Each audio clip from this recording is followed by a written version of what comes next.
Mitra Perbendaharaan, selamat datang kembali di Nyeruit, nyeritain urusan duit. Nyeruit ini adalah podcast yang diinisiasi dan disiarkan oleh Kantor Pelayanan Perbendaharaan Negara Bandar Lampung sebagai media edukasi dan informasi terkait pengelolaan keuangan negara. Nah, dalam episode kali ini bersama saya Jessica, kita akan membahas suatu topik yang sangat menarik dan masih hangat diperbincangkan, yaitu reformulasi IKPA tahun anggaran 2022. Nah, untuk membahas topik ini, kita sudah kedatangan narasumber yang istimewa. Beliau merupakan Kepala Bidang Pembinaan Pelaksanaan Anggaran 1 di Kanwil Direktorat Jenderal Perbendaharaan Provinsi Lampung, yaitu Ibu Puji Supriyanti yang biasa dipanggil Ibu Antin ya. Iya, Mbak Jessica. Selamat siang Ibu. Selamat siang Mbak Jessica. Iya, apa kabar Ibu? Alhamdulillah. Semangat ya Bu ya. Insya Allah semangat. Apalagi ketemu Mbak Jessica. Walaupun lagi bulan puasa nih Bu ya, tetap semangat ya Bu ya, luar semangat. biasa. Jadi saya bisa sapa Bu Antin ya Bu ya? Iya. Bu Nama Antin. beken itu Bu. Nama Antin. beken. Ya. Siap. Tapi tadi PLT-nya kurang tuh PLT. Oh, Ibu PLT ya, Bu? Iya. Oh, kalau gitu saya serahkan kepada Bu Antin aja nih untuk memperkenalkan diri. Nah, juga mungkin sambil diperkenalkan juga nih sebenarnya di bidang PPA 1 itu tugas dan fungsinya apa aja sih, Bu? Kepada mitra perbendaharaan gitu. sekalian. Silakan Ibu. Baiklah.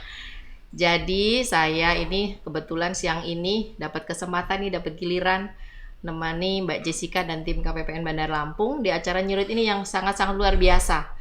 Baru kali pertama tapi alhamdulillah saya udah beberapa kali nonton itu. Wah, mantap, luar biasa. luar biasa. Nah, sebelumnya tadi perkenalkan, saya itu Puji Supriyanti, nama bekennya, nama panggilan tuh Antin, dan saat ini kebetulan membantu menemani teman-teman di bidang PPA 1 karena di bidang PPA 1 kabitnya kebetulan purna tugas. Jadi saat ini saya definitif di PAPK, kemudian menemani teman-teman di bidang PPA 1 gitu. Oh ya, cerita terkait PPA 1. Iya. Terkait PPA 1 sebagaimana mungkin dari teman-teman mitra perbendaharaan ya. Jadi bidang PPA 1 itu kan di bidang pelaksanaan pembinaan pelaksanaan anggaran 1.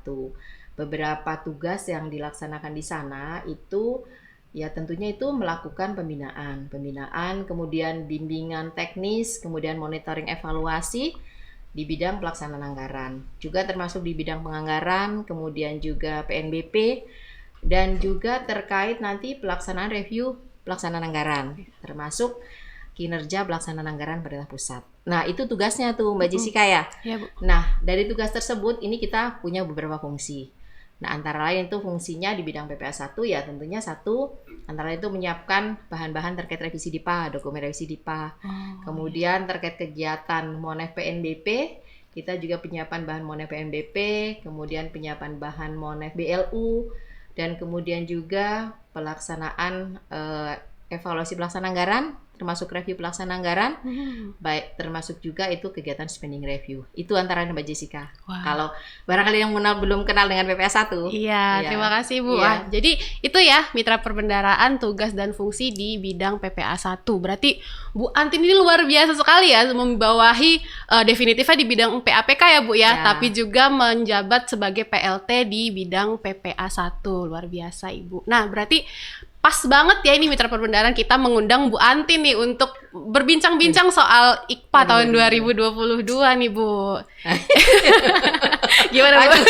Sebenarnya deg-degan nih Mbak Jessica, karena saya tahu nih mitranya Lampung itu sudah top-top semua. Apalagi iya dong Bu. Apalagi sudah ada sosialisasi dari KPPN, kemudian saya yakin juga dari internal kementerian itu pasti sudah saling belum-belum itu menggaungkan reformasi pada 2022. Tapi ya walaupun deg-degan nanti saya coba deh apa yang bisa saya sampaikan ke Satker ya Mbak Jessica ya. Iya Bu, mungkin kita dari awal dulu nih Bu. Kita kan dari tadi ngomong IKPA gitu kan. IKPA tuh sebenarnya apa sih Bu? Dan tujuan adanya penilaian IKPA itu apa gitu, dan juga siapa sih yang bisa mengambil manfaat dari penilaian IKPA ini? Iya. Jadi sebagaimana sama-sama kita ketahui ya, kalau IKPA kan indikator kinerja pelaksanaan anggaran. Betul. Di situ berarti itu adalah salah satu indikator yang memang sudah disusun oleh Kementerian Keuangan selaku BUN ya. Ya. Dan tentunya ini dilakukan, kenapa harus dilakukan ada IKPA gitu kan ya? Ini untuk mengetahui kualitas kinerja pelaksanaan anggaran, baik dari sisi perencanaan, kemudian dari sisi pelaksanaan anggaran, maupun dari sisi hasil dari pelaksanaan itu sendiri. Jadi ada 3 poin nih di indikator kinerja pelaksanaan anggaran di tahun 2022 ini. Nah, terus manfaatnya apa sih sebenarnya ada IKPA? Ngapain sih perlu ada IKPA gitu kan? Kenapa nggak dilihat dari penyerapan dan lain sebagainya ya? Nah, karena dengan adanya IKPA ini, satu tadi sudah saya sampaikan untuk mengukur kinerja pelaksanaan anggaran yang manfaatnya jadi bisa untuk melakukan monitoring evaluasi, kemudian juga untuk misalnya penghargaan, memotivasi lagi. Nah itu biasanya dimanfaatkan tentunya sama-sama nih oleh satker-satker ini semua nih, pasti nih Ya. satker-satker, kemudian KL, dan juga kita Kementerian Keuangan selaku bendahara umum negara. Itu Mbak Jessica. Wah, luar Iya, biasa ya Bu. iya. Ya, jadi memang IKPA ini ya Bu ya dari sejak awal ditetapkan ya di Ya. tahun 2018 tuh Ya. merupakan topik yang selalu menjadi sorotan Ya. gitu di Betul. bidang terutama di pengelolaan keuangan APBN ya Bu Ya. ya. Nah, di tahun 2022 ini kan di bulan lalu baru saja ditetapkan Perdijen Perbendaharaannya ya Bu ya. Ya. Tepatnya nomor per 5 garis miring PB garis miring 2022 yang menjadi juknis penilaian Ya. IKPA tahun 2022. Dan di Perdijen itu ada namanya reformulasi lagi nih Bu. Ya. Nah sebenarnya mungkin mitra perbendaharaan bertanya-tanya kenapa sih kok ada reformulasi lagi gitu? Kenapa setiap tahun penilaian itu kok berbeda sih formulasinya gitu? Kira-kira kenapa ya Bu? Ya, jadi kenapa sih ya gitu tiap tahun ya kita ada reformulasi IKPA dan berubah-berubah ya? Iya. Itu perlu sama-sama kita ketahui ya, mitra KPM dan Lampung semuanya ya. Jadi mudah-mudahan tidak merasa direpotkan nih, karena justru itu adalah tujuannya bagus banget nih. Kenapa harus ada reformasi setiap tahunnya? Itu adalah untuk yang jelas adalah untuk mewujudkan pengelolaan belanja kementerian negara lembaga yang makin berkualitas, kemudian makin baik ya, kemudian tentunya adalah sesuai dengan tata kelola yang baik. Dan yang terakhir pasti adalah ini adalah untuk mengukur sebagai pengukur kinerja pelaksanaan anggaran itu sendiri.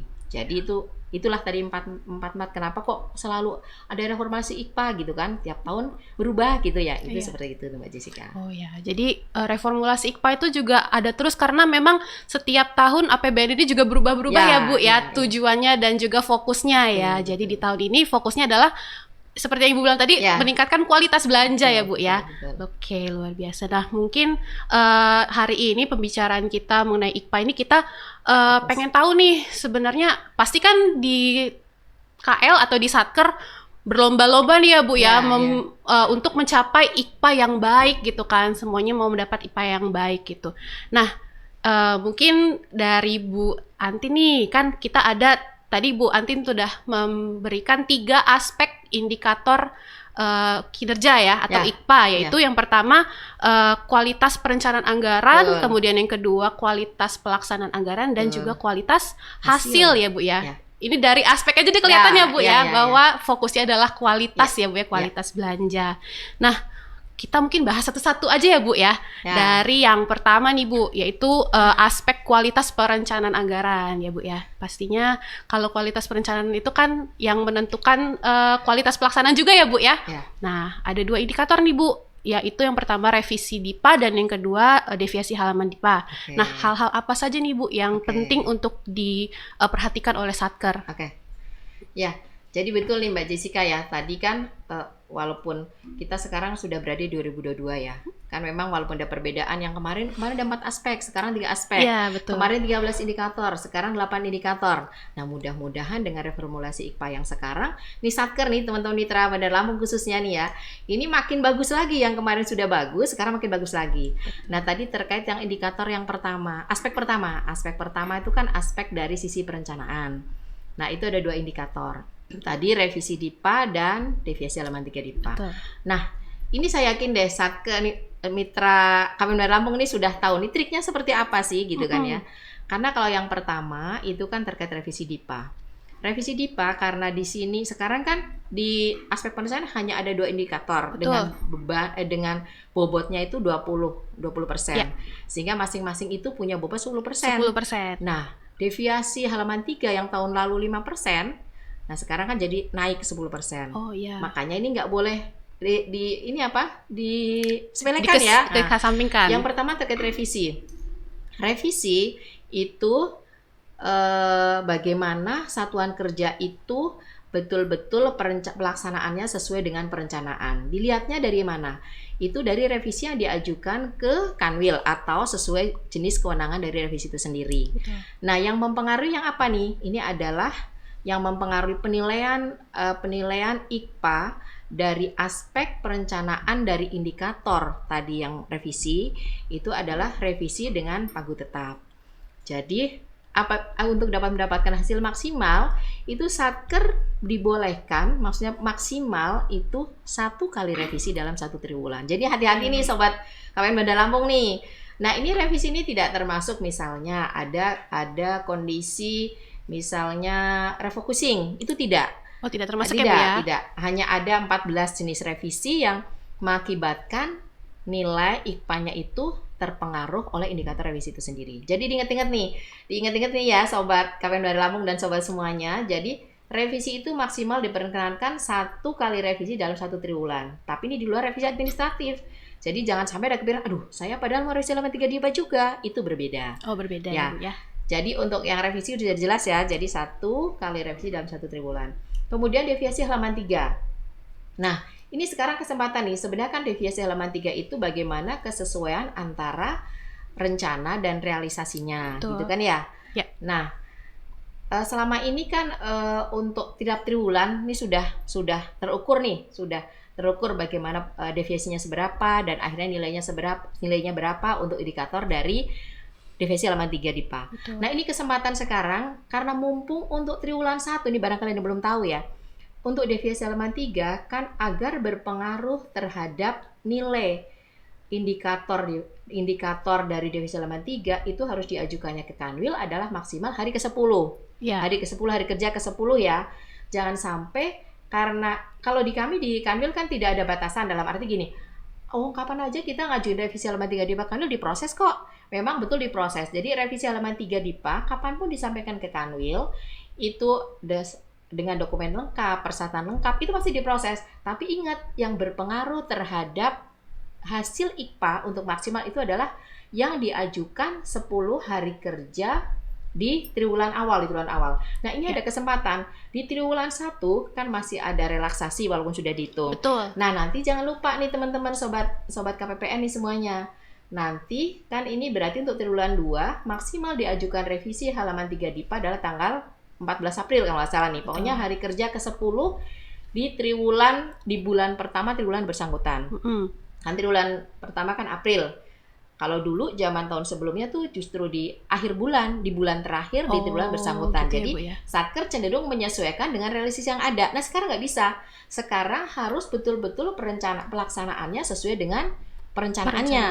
Nah, nanti ini apabila yang triwulan 1 nih, kemarin deviasinya masih cukup tinggi karena kami lihat sendiri untuk Satker Kanwil Bandar Lampung pun deviasi nilainya kurang maksimal. Betul. Ayo manfaatkan kesempatan ini. Jadi sebelum tanggal 14 itu pada saat merevisi halaman 3 DIPA untuk triwulan 2 sekaligus triwulan 1 disesuaikan. Betul. Karena kebetulan ini pas ada kesempatan ya, karena yang triwulan 1 kan masih relaksasi tapi sudah dihitung. Tapi masih bisa dilakukan. Itu untuk triwulan 1. Kemudian seterusnya triwulan 2 berarti di bulan pertama, triwulan 3 di bulan pertama juga, triwulan 4 juga. Jadi yang menjadi perhatian Satker yang selama ini mungkin belum semuanya diketahui, revisi halaman 3 DIPA kapanpun bisa dilakukan di Kanwil. Tetapi yang jadi perhatian adalah yang berpengaruh ke nilai IKPA adalah yang diajukan di hari ke-10 di bulan pertama triwulan bersangkutan. Itu mungkin yang barangkali harus diketahui oleh Satker. Itu yang harus digarisbawahi ya Bu ya. Dan itu. Dan masih ada juga kesempatan sampai tanggal 14 April ya Bu ya untuk menyesuaikan di triwulan. Satu kali lagi Mbak Jessica. Silakan Bu. Karena terakhir di tanggal 14 dan ada waktu untuk proses di Kanwil, itu mohon jangan pas hari terakhir karena kalau hari terakhir mengajukan terposting tanggal besok itu sama saja sudah terrevisi tetapi tidak masuk mempengaruhi nilai IKPA. Jadi jangan mepet tanggal 14-nya di sebelum lah, tanggal 10, tanggal 11 gitu. Oke. Nah, Ya, oke. Oke. Terima kasih, Bu. Ya. Kemudian itu tadi yang aspek pertama ya. Ya. Sekarang kita masuk ke aspek kedua nih, Bu, yaitu aspek kualitas pelaksanaan anggaran. Ya. Ini ada paling banyak ya, Bu ya, ada 5 indikator ya, Bu ya. Dan mungkin yang kalau saya pribadi yang langsung saya menarik buat saya ya, Bu ya, ada indikator penyerapan anggaran, Bu. Di mana itu yang bobotnya paling besar nih, Bu. Ya kan, Bu? Bobotnya paling besar dan juga ada sekarang dibagi ke jenis per jenis belanja ya, Bu ya. Nah, menurut Ibu, kalau dari Ibu apa nih, Bu, yang perlu diperhatikan nih, Bu? Ya, makasih Mbak Jessica. Jadi untuk penyerapan anggaran ini ya, penyerapan anggaran memang berbeda dengan tahun-tahun sebelumnya. Kalau tahun sebelumnya kan ini sobat KPN semuanya udah hafal nih. 15, 40, 60, 90 gitu kan ya tiap triwulan. Sekarang nggak bisa seperti itu. Jadi sekarang itu ada jadi untuk targetnya itu per jenis belanja. Betul. Artinya sama aja sebenarnya nggak, walaupun itu nanti dihitungnya adalah secara sistem, kalau kita ngitung secara manual bisa, tetapi kan rumit ya itu karena kan yang dipresentasikan kan pertama yang harus kita ketahui, pagu di jenis belanja itu sendiri, pagu di belanja pegawai, kemudian belanja barang, modal dan seterusnya ya kan ya. Nah nanti realisasinya berapa? Nah, itu akan dihitung per jenis belanja, misalnya di triwulan 1. Kan untuk belanja pegawai, belanja barang, modal kan itu 20%, kemudian 50 ya kalau nggak salah ya. Intinya ini untuk per jenis belanja, teman-teman sobat KPPN ini harus benar dipahami karena kita ngapalin kan nggak mungkin nih, karena sekarang tiap triwulan masing-masing jenis belanja itu dengan persentase yang berbeda. Silakan nanti dicek lagi di per 5 itu ada berapa targetnya dan realisasinya itu harus sesuai dengan targetnya ya, minimal ada deviasi secara ini kan 5%. Nah, jadi sekarang per jenis belanja. Jadi walaupun di satu sisi sekarang belanjanya sudah misalnya triwulan 1 sudah 20% gitu kan. Kalau tahun lalu kan aman gitu kan 30% ya. Ini kan udah masuk triwulan 2 ya. Ya. Triwulan 2 nih. Januari, Maret, sekarang udah masuk triwulan 2. Nah, sekarang nggak bisa begitu. Harus dilihat target masing-masing jenis belanja pada triwulan yang bersangkutan. Jadi intinya gitu kuncinya. Kuncinya teman-teman sobat KPPN semuanya harus tahu target masing-masing jenis belanja di tiap-tiap triwulan. Karena di tiap triwulan itu akan berbeda. Betul. Jadi masing-masing belanja. Kemudian realisasinya juga berpatokannya kepada target jenis belanja di triwulan yang bersangkutan. Itu harus diperhatikan. Betul. Ya, gitu ya Mbak Jessica ya. Okay. Jangan sampai lupa. Oke, jadi memang tantangan ya Bu ya, penyerapan anggaran di tahun ini ya, harus benar-benar memperhatikan per jenis belanjanya. Dan juga targetnya agak meningkat ya Bu ya, terutama di triwulan 3 nih Bu, yang tadinya 60% sekarang jadi 70% ya Bu ya. Wah, itu luar biasa tuh Bu. Tantangannya bagi sobat perbendaharaan sekalian. Nah, masih ada indikator lainnya nih Bu. Ada belanja kontraktual dan penyelesaian tagihan juga, UP dan TUP juga, dan dispensasi SPM. Mungkin ada hal lagi yang mau disampaikan Bu? Oke. Jadi secara garis besar ya, memang untuk yang dari aspek pelaksanaan ini cukup banyak, 5 dengan persentase yang berbeda ya. Tadi penyerapan sudah, kemudian yang jadi perhatian barangkali sobat perbendaharaan lupa nih untuk yang penyelesaian UP-TUP. Betul. Kalau dulu kan hanya sudah yang penting tepat waktu gitu kan ya. Sekarang nggak bisa seperti itu. Ketepatan waktu juga diukur, tapi jangan khawatir nih, untuk sekarang kan disebulankan ya. Kalau dulu kan 30 hari kalau nggak salah seperti itu ya, sekarang kan disebulankan. Artinya ketika SPM UP atau UP itu tanggal 17, berarti 17 bulan berikutnya kan harus gitu kan. 100% ya Bu ya. Nah, di samping itu juga dilihat juga persentase dari GUP yang dilakukan terhadap jumlah UP yang diajukan. Jadi tidak hanya sekedar sudah ini sudah mengajukan tepat waktu, tetapi persentasenya sedikit, itu akan digabungkan. Jadi ketepatan itu iya, kemudian proporsi dari yang di GU-kan, proporsinya juga dihitung, dan yang terakhir juga kalau terkait UP-TUP ada setoran. Ya, jadi ini harus tiga poin ini harus sama-sama menjadi perhatian sobat perbendaharaan. Gitu ya Bu ya. Jadi memang kalau GUP itu harus disegerakan ya Bu ya, untuk revolvingnya untuk revolvingnya jangan sampai nunggu 100% dulu, tetapi lama ya Bu ya. Lebih baik 50% langsung di revolving ya Bu Ya. ya. Kemudian nanti gini, biar persentasenya terbantu ketika pertama sudah 50%, ayo revolving lagi. Karena Betul. kan dalam sebulan itu kan itu minimal sekali. Jadi makin sering itu kan berarti persentasenya akan makin banyak. Jadi misalnya UP-nya 100 juta, nanti beberapa kali revolving dengan jumlah yang mungkin persentasenya tidak full, tapi akhirnya jadi malah barangkali bisa lebih dari 100. Betul. Walaupun nilainya tetap maksimalkan 100 kan Betul. begitu, tapi akan menolong dari proporsi GU yang disampaikan Betul. gitu. Jadi banyak-banyak GU Ya. juga nggak masalah ya Nggak Bu apa-apa, ya. nggak apa-apa. Apalagi sekarang udah pakai sakti ya, nggak harus Ya. bolak-balik ke KPPN ya Bu ya. Ya. Oke, baik Ibu. Nah, ini sekarang kita sampai di aspek terakhir nih Bu, Ya. aspek yang yaitu kualitas hasil pelaksanaan anggaran. Ya. Cuman ada satu indikator, Ya. tapi sepertinya indikator yang Yes. sangat penting nih Bu ya, karena Betul. bobotnya 25%, yaitu betul. capaian output. Nah, Betul. kalau dari capaian output sendiri nih Bu Ya. Antin, apa sih yang harus diperhatikan dan kiat-kiat mencapai IKPA yang baik itu seperti apa? Betul, baik. Jadi betul nih, betul yang Mbak Jessica sampaikan nih. Yang terakhir dari aspek kualitas hasil pelaksanaan anggaran itu capaian output. Hanya satu capaian output, tetapi persentasenya 25%. Dan ini ada 2 indikator ya, ketepatan dan juga untuk capaian Kualitas, kualitas capaiannya ya Bu ya? kualitas capaiannya. Jadi Ya. yang pertama ketepatannya itu kan 5 hari kerja ya, 5 kali Ya. kerja harus sudah menyampaikan laporan capaian output. Kemudian yang kedua adalah dari target RO ya, target RO yang ada, yang sudah tercapai berapa, yang sudah capaian RO-nya berapa dari target keseluruhan itu juga sangat menentukan. Jadi ada 2 hal, jadi tidak hanya sekedar konfirmasi data capaian output, tetapi juga dari capaian output yang ada itu dibanding dengan keseluruhan dari RO yang ada, Iya. gitu ya? Ya. Ya. Soalnya ini kalau sobat perbendaharaan pasti lebih Iya.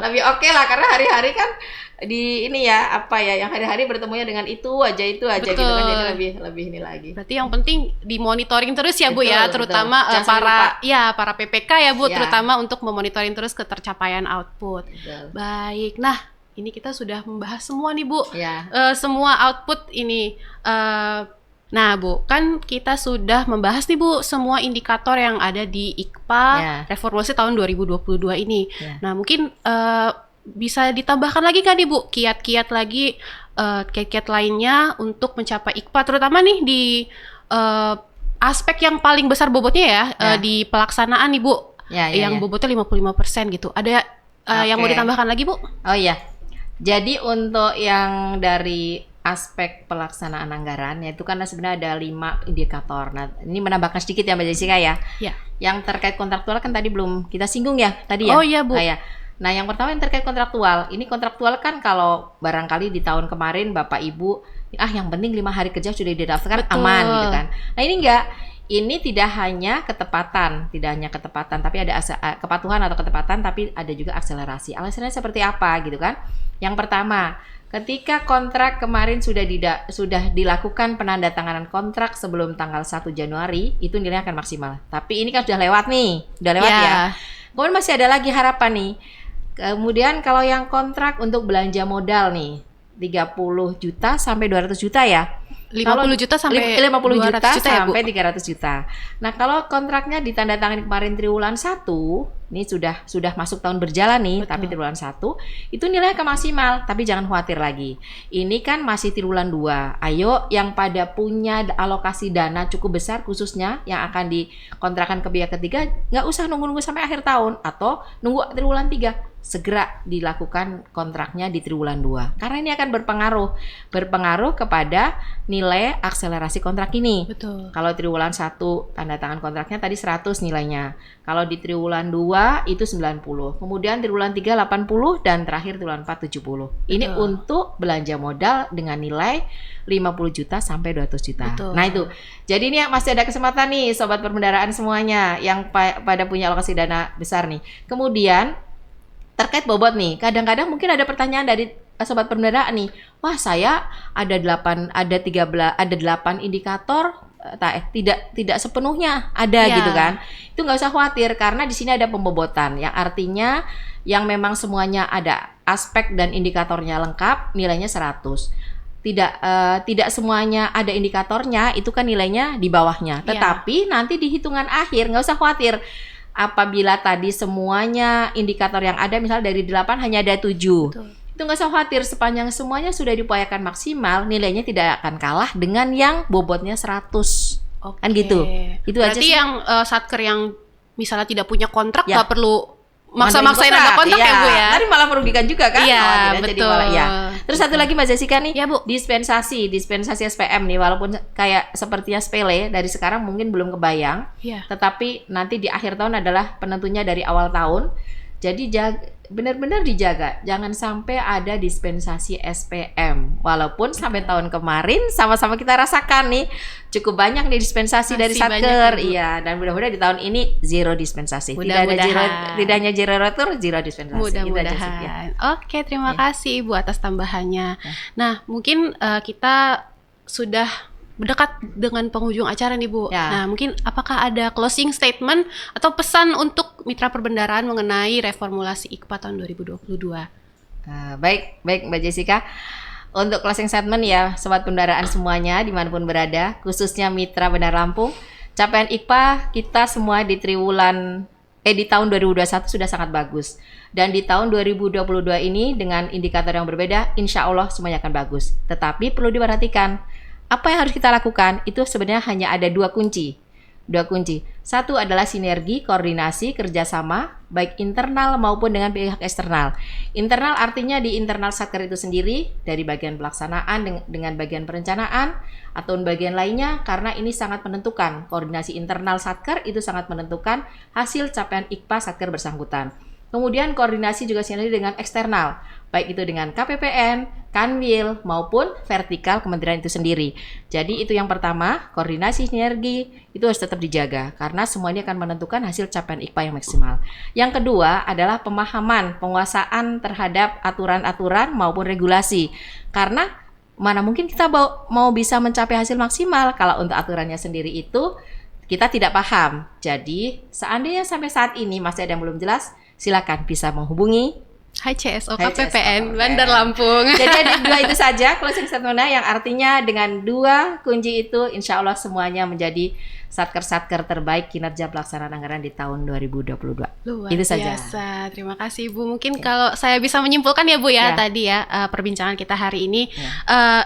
IKPA atau indikator kinerja pelaksanaan anggaran itu merupakan suatu alat untuk mengukur kinerja pelaksanaan anggaran di Satker Kementerian Lembaga dari perencanaan, pelaksanaan maupun hasil pelaksanaan anggaran itu sendiri. Dan saya mengambil dari closing statement Bu Anti tadi, di Bu Antin, ada dua kunci untuk mencapai nilai IKPA yang optimal, yaitu yang pertama sinergi dan koordinasi baik secara internal maupun dengan eksternal, dan juga yang kedua adalah pemahaman terhadap peraturan dan regulasi. Tambahin satu, kepatuhan. Dan kepatuhan regulasi. Karena kalau paham aja tapi nggak patuh, nggak Betul, guna juga. Ya, betul itu sekali. Ya. Terima kasih Bu Antin. Iya.